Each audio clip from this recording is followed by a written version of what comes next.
Nagmistulang eksena sa pelikula ang pakikipaghabula ng mga pulis sa mga suspect sa pagnanakaw sa Chile. Ayon sa mga otoridad, nagtangkang tumakas sa mga suspect sakay ng pulang kotse matapos umanong nakawan ng isang tindahan ng relo sa isang mall. Hinabol sila ng mga pulis. Nang ma-corner na, hindi pa rin nagpaawat ang mga suspect at nag-atras abante pa ang kotse hanggang sa bumangga sa police car. Nang huminto ang kotse ng mga suspect, doon na lumusob ang mga pulis. Ang isa sa mga pulis umakyat sa harapan ng kotse ng mga suspect at binasag ang windshield. Naaresto ang 3 suspect kabilang ang 2 menor de edad. Isa sa kanila ang sugatan matapos makipagbarilan sa mga pulis. Walang pahayag ang mga suspect.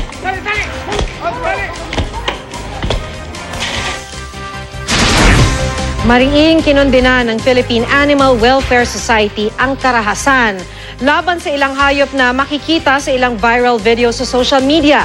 Posible raw maharap sa kasong paglabag sa Animal Welfare Act ang mga nagmamalupit sa mga hayop. Makibalita tayo kay Victoria Tulad. Sa video na ito na pinost sa Facebook, makikita ang isang lalaki at isang pusa na nakatali sa puno. Gamit ang kutsilyo, binalata ng lalaki ang pusa. Sa pinost na impormasyon sa video, nangyari ang insidente sa San Jose del Monte, Bulacan. Naggalit daw ang lalaki sa pusa dahil kinain umano nito ang kanyang pagkain. Hinuli raw ng lalaki ang pusa, inilagay sa sako, saka hinampas hanggang sa mamatay. Saka itinali ang pusa at binalatan. Putol ang video pero ayon sa post, chinop-chop pa ang pusa at inulam. Sabi ng nag-post, hindi sa kanya ang video. Ipina-upload lang daw ito ng isang kakilala. Mariing kinondena ng Philippine Animal Welfare Society o PAWS ang ginawa sa hayop. Extreme force yan. Hindi naman kailangan na ganun. Marami namang paraan para hindi maging sagabal sa atin yung mga hayop na yan. Paglabag sa Animal Welfare Act ang maaaring ikaso sa mga mapapatunayan na nagmalupit sa hayop. Pagkakakulong ng di hihigit sa 2 taon at multa na di tataas sa 100,000 pesos ang maaaring ipataw. Pero pakiusap ng PAWS higit sa pagpopost ng mga video at ng mga larawan ng animal cruelty, magsampa ng kaso. Umalat din ngayon sa social media ang litratong ito ng patay na aso na pinost ng isang babae. Sa post, pinagpapaluraw ng walis at tubo ang aso. Binuhusan din ng kumukulong tubig. Pinagmalupitan daw ang aso dahil kinain ito ang tsinelas ng babae kaya napurnada ang kanyang lakad. Pero ayon sa post, peke ang Facebook account. Batay na rin sa pakikipag-ugnayan nila sa National Bureau of Investigation. Lumalabas din na noong Disyembre pa raw in-upload ang litrato.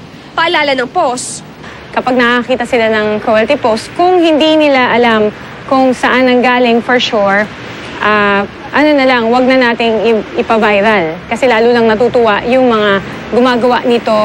Victoria Tulad, GMA News. Nasa kalawakan ng Diwata 1 ang kauna-unahang microsatellite ng Pilipinas. Idineploy ito kagabi mula sa International Space Station. Makibalita tayo kay CJ Turida.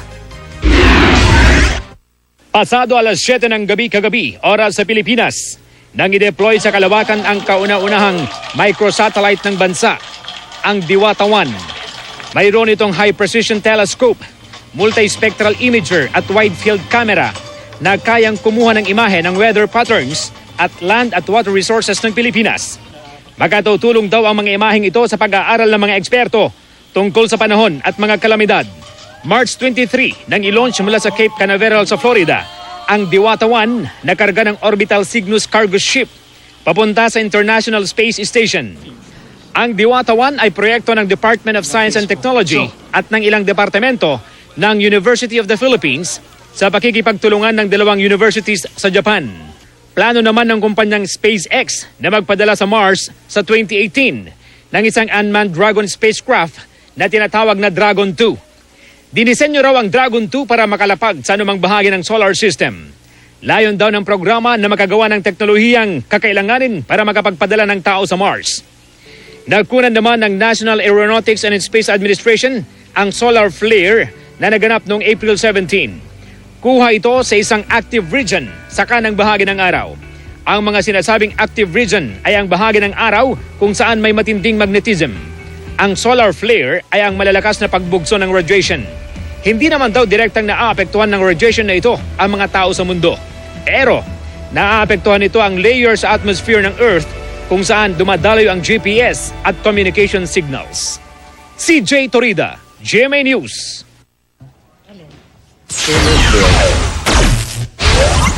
Ilaw na naimbento sa Amerika, kaya raw magpagaling ng cancer.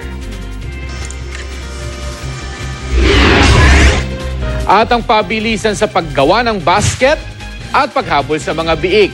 Tampok sa mga pista sa Pangasinan. Yan sa pagbabalik ng Balita Pilipinas ngayon.